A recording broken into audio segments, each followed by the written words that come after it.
Episode के शुरू में हम लोग एक न्यू कैरेक्टर को देखते हैं एंड बहुत सारे बटलर जो उसको तैयार कर रहे होते हैं। तैयार होने के बाद वो बाहर निकलता है एंड सब लोग उसको वेलकम करते हैं। वो एक दरवाजे के सामने आके रुकता है एंड हम लोग देखते हैं ये लाइब्रेरी का है एंड उसके अंदर लॉयड बुक्स पढ़ रहा होता है। कोई आ रहा है ये देखे जिम और छुप जाता है। हे लॉयड। एंड यार कोई नहीं, लॉयड का बड़ा भाई होता है जिसका नाम है एल्बर्ट। वो लोग एक ट्रेनिंग ग्राउंड पे होते ही एंड वहाँ पर लॉयडो भी आया होता है। वो एक फायरबॉल बनाता है एंड वो 9th टारगेट को हिट कर देता है एंड सब लोग इस एक्यूरेसी के लिए तारीफ कर रहे होते हैं। एल्बर्ट असल में इस किंगडम के सेकंड प्रिंस होते हैं। वो लिटरेसी एंड मिलिट्री में इतना ज़्यादा अच्छे हैं, इसलिए बहुत लोग सोचते हैं अगला राजा शायद वो बनेगा। इसलिए उसके पास बहुत तरह के परमिशन भी है। लॉयडो खुश होता है क्योंकि कासल में रह के वो ज़्यादा मैजिक यूज़ नहीं कर सकता। सो अब तुम्हारी बारी है। लॉयडो को राजा नहीं बनना है, इसलिए वो अपना पावर किसी को नहीं दिखाता, नहीं तो वो लोग भी उसको पावर स्ट्रगल में ले आएंगे। जो मैं चाहता हूँ शांति से रिसर्च करना सॉर्सरी के बारे में। सो तुम क्या करने वाले हो? लॉयडो फायरबॉल को मिड एयर में घुमाना चाहता है जिससे एक साथ वो बहुत सारे टारगेट को हिट कर पाए। ग्रिम भी समझ जाता है ये कितना कठिन है। पहले बार में सिर्फ एक ही को होता है, दूसरे या तीसरे बार में हम लोग देखते हैं वो एक साथ 4 को हिट करता है, लेकिन वो लोग समझ नहीं पाते क्योंकि कोई भी साइन ज्यादा हिला नहीं था आखिरी वाले के अलावा। ग्रिम थोड़ा सा गुस्सा होता है क्योंकि वो लोग कितने बेवकूफ है एंड उसको कम सोच रहे हैं, लेकिन लॉयडो अपनी ही दुनिया में होता है। वो सोच रहा होता है कैसे फायरबॉल को अगर वो घुमाता है ये और बेहतर स्टेबल हो जाता है एंड और भी कम मारना लगता है। लॉयडो, मैं थोड़ा सा ब्रेक ले रहा हूँ, तुम जो चाहो यहाँ पर कर सकते हो। वो लोग जा रहे होते हैं, ये देख के लॉयडो बहुत ज्यादा खुश होता है। शूटिंग रेंज पे अब कोई नहीं है, अब वो जो चाहे कर सकता है। जैसे क्या? ड्यूअल इनकैंडेशन जैसे तुमने किया था? नहीं नहीं, तुम ये नहीं कर सकते क्योंकि एक यूनिक स्किल है जो डीमन के पास होता है। इसके बाद वो ग्रिम को खा जाता है हाथ से एंड लॉयडो के हाथ में आ जाता है। ग्रिम भी ऐसे चांट कर सकता है एंड इसकी मदद से वो डुअल इनकैंडेशन करना चाहता है। क्या तुम इन्फर्नल फायरबॉल चांट कर सकते हो? हाँ, मुझे कम मत समझो, एडवांस स्पेल मेरे लिए कुछ भी नहीं है। ठीक है, चलो शुरू करें। ए, एंड ग्रिम इतना ज्यादा ओवरलोड नहीं ले पाता। क्या क्या बात है, क्या बात है? तुम बताओ तुम क्या कर रहे थे? लॉर्ड असल में स्पेल ट्रैक कर रहा था। इसके मतलब बहुत सारे इनकैंडेशन को एक साथ बोलना जिससे बहुत ज्यादा टाइम बचता है। एंड वो एक साथ 100 स्पेल कर रहा था। ग्रीन बताता है वो नहीं कर सकता, वो मैक्सिमम 2 से 3 लाइनें से कर सकता है, लेकिन ऐसा तो बहुत समय लग जाएगा, इसलिए लॉयड कुछ सोच रहा होता है। एंड थोड़ा ट्राई करने के बाद वो देखता है वो अपने हाथ के मुंह से भी बात कर सकता है एंड वो देखता है वो दोनों मुंह को साथ में कंट्रोल कर सकता है। एंड इसके साथ वो खुद ही डुअल इनकैंटेशन करना चाहता है दोनों मुंह के साथ 100 स्पेल एक साथ। इन्फर्नो फायरबॉल एंड टेम्पेस्ट वाटरबॉल दोनों एक एडवांस स्पेल है। मैं भी ग्रीन का हाल समझ पा रहा हूँ, उसका स्पेल इनकैंटेशन 2D से अब 3D में बदल चुका है। ग्रीन अब समझ पाता है असली एडवांस स्पेल का डुअल इनकैंटेशन क्या है। इसके बाद ब्लू एंड रिवर्सल रेड मिलने के बाद तैयार होता है हॉलो पर्पल। मैं यार अपने आप को रोक नहीं सकता।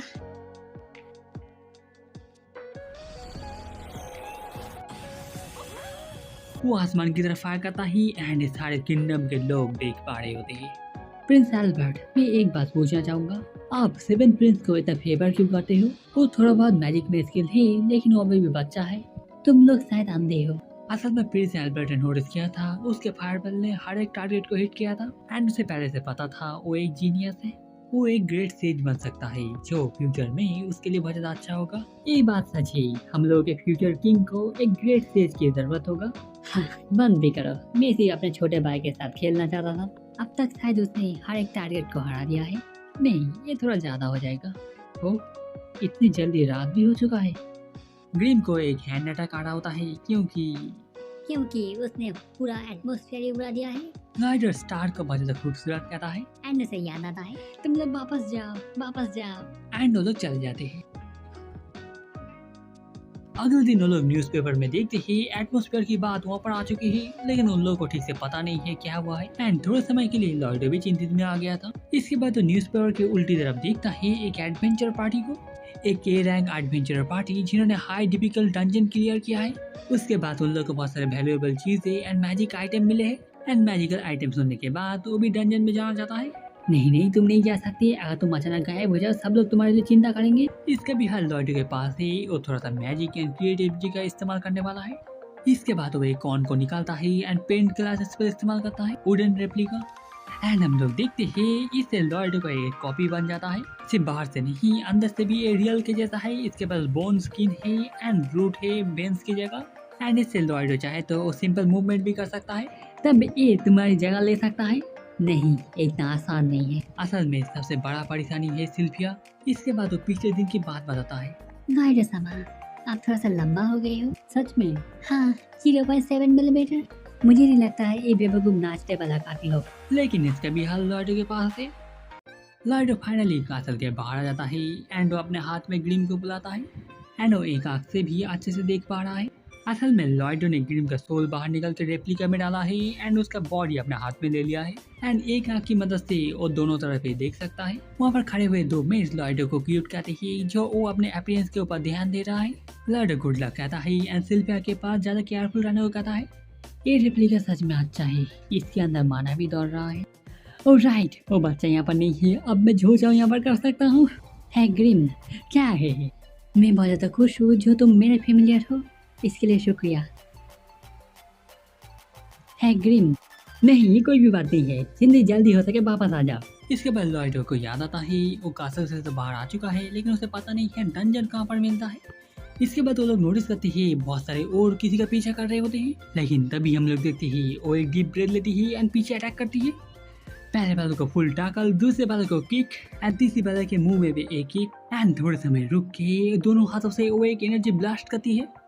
वो मार्शल आर्ट इस्तेमाल कर रही थी एंड लॉयड बहुत ज़्यादा इम्प्रेस होता है। वो जैसे ब्रीदिंग टेक्निक इस्तेमाल कर रही थी। कमजोर उठ, मुझ तक पहुंचने के लिए तुम्हें अभी भी 100 साल की ट्रेनिंग जरूरत होगा। लॉयड ने ची के बारे में पढ़ा था, ब्रीदिंग की मदद से वो लोग एक्सट्रीम ताकत को बाहर निकल सकते थे, लेकिन वो पहली बार अपने आंखों से देख रहा है। सो तुम कौन हो जो छुप कर देख रहे हो इस तरफ? इससे लॉयड भी सरप्राइज होता है। इसके बाद बाहर आ रहा होता है क्योंकि वो डंजन एंड ची के बारे में और भी जानना चाहता है। इसके बाद ग्रिम याद दिलाता है तब क्या होगा अगर वो पहचान जाए जो वो एक प्रिंस है। कोई जवाब नहीं, इसका मतलब तुम एक दुश्मन हो। तो नहीं, मुझे क्या करना चाहिए, क्या करना चाहिए? हेलो, मेरा नाम है लिबर्टो एंड मैं एक न्यू एडवेंचरर हूँ। एक इल्यूजन क्लास मैजिक है, इमिटेशन, लेकिन ये सिर्फ उन लोगों में ट्रांसफर कर सकता है जिसको उसने पहले देखा है। इसलिए उसने डुअल इंटरनेशन इस्तेमाल किया। एक तरफ उसने अपना हैप्पीनेस बनाया एंड दूसरी तरफ अपना भाई एल्बर्ट का एंड मिला के बना एक ओरिजिनल कैरेक्टर जो एग्जिस्ट नहीं करता। उसका नाम है ताओ एंड वो एक बी रैंक एडवेंचरर होती है। ताओ, तुमसे मिलकर अच्छा लगा। क्या वो मेरे पर शक कर रही है? मुझे नहीं लगता है, ये बता अच्छा है। एंड असल में ताव सोच रही होती है वो कितना हैंडसम है। 18 साल तक डोजो में ट्रेनिंग करने के बाद अभी तक उसको कुछ नहीं मिला। आखिर में भाग जाने के बाद उसने सोचा था एडवेंचर में एक रोमांस मिलेगा, लेकिन वो कभी पॉपुलर नहीं हो पाई एंड इस बार वो इस मौके को जाने नहीं देना चाहती। मैं सोच रहा था हम लोग साथ में डंजन जा सकते हैं, लेकिन लगता है तुम बिजी हो। ये तुम मेरे ऊपर छोड़ सकते हो। वो एक डंजन डेट के बारे में सोच रही होती है। डंजन में हम लोग देखते हैं बहुत सारे औरत आती ही एंड हर एक को हरा देती है। क्या तुमने देखा लिबर्टो? ओह, ये पत्थर चमक रहे हैं। तुम अकेले एडवेंचर कर रही थी? क्योंकि आज तक मुझे कभी कोई हॉट प्रॉपर गायक मिल। लिबर्टो ने की को नोटिस किया है। ये देखकर वो शौक होती है क्योंकि यहाँ पर ज्यादा लोगों को इसके बारे में पता नहीं है। ये माना एंड सॉसरी की तरह है, लेकिन यहाँ पर ब्रीदिंग का पार्ट ज्यादा है। ताओ बताती है उसके पास एक अच्छा आई है की के लिए। ब्रीदिंग से कोई अपना पूरा बॉडी की से भरने के बाद जब वो लोग बास्ट करके छोड़ता है तब सुपर ह्यूमन स्ट्रेंथ की जगह वो लोग निकलते हैं।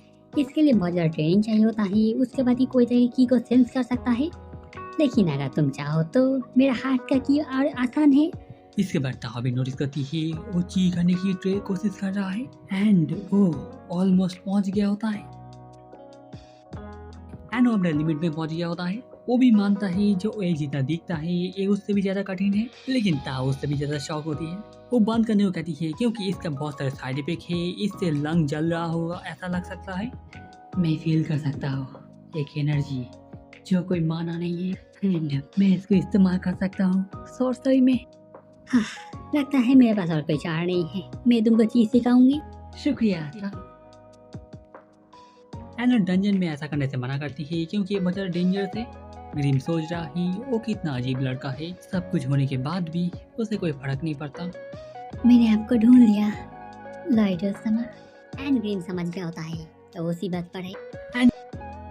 इसके बाद चीफ ब्लास्ट के साथ ताऊ ने एक ग्रेव को हरा दिया है एंड डंजन बॉस को हारने के बाद टीचर्स चेस्ट खुल जाता है एंड क्योंकि वो लोग डंजन में ज़्यादा डीप नहीं है, उन लोगों को ज़्यादा खास कुछ मिलेगा नहीं। लेकिन लॉर्ड टेजा चेस्ट के ऊपर ज़्यादा इंटरेस्टेड होता है क्योंकि बॉस के हारने के बिना ये नहीं खुलता है। एंड हम लोग देखते हैं लॉर्ड समय समय पर शॉर्ट पीरियड चीप रिदम की प्रैक्टिस कर रहा है।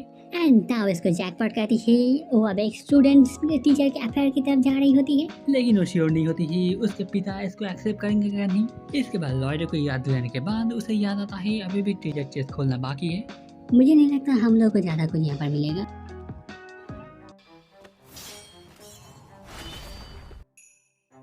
ये बहुत ज़्यादा क्लोज था, लेकिन लैम्बर्टो ने टाइम से ताऊ को हटा लिया होता है। इसके बाद वो चीज़ बाहर आता है एंड एक ईच होता है एंड ये डंजन का ट्रू बॉस है। मैं हूँ वुडन रेप्लिका, मास्टर लॉयडो की बॉडी डबल से बना हूँ। एंड आज सोने जाने से पहले वो साफ करना भूल गया। हमेशा से ही वो ऐसा ही, सॉर्सरी में वो हमेशा खो जाता है एंड बाकी चीज़ों के बारे में वो हमेशा भूल जाता है। मुझे ग्रीन के लिए थोड़ा बुरा लग रहा है क्योंकि उसे हमेशा उसका ख्याल रखना होता है। अगर सुबह में मेड्स ने मुझे देख लिया तब बहुत बड़ी परेशानी खड़ा हो सकता है, लेकिन मुझे नहीं फर्क पड़ता। मैं एक रेप्लिका हूँ जिसके पास हार्ट नहीं होता। एंड सोते सोते स्पेल टैकिंग शुरू कर देता है। इसी के साथ मैंने सलमान किंगडम को एक बहुत बड़े क्राइसिस से बचा लिया जिसके बारे में किसी को नहीं पता। ये एक हिस्टोरिकल नाइट था जहाँ पर मैंने दिल से एक्शन लिया। इसी के साथ ये वाला एपिसोड खत्म होता है। कमेंट में बताना आपको ये वाला एपिसोड कैसा लगा। एंड अचानक जैसे लॉयडो कार्टून में बदल जाता है, या इस एनिमे में मुझे ये चीज़ बहुत ज़्यादा अच्छा लगा। अगर आपको वीडियो अच्छा लगा है लाइक शेयर कमेंट कीजिएगा। फिर से मिलेंगे किसी और वीडियो पर। अभी के लिए बाय।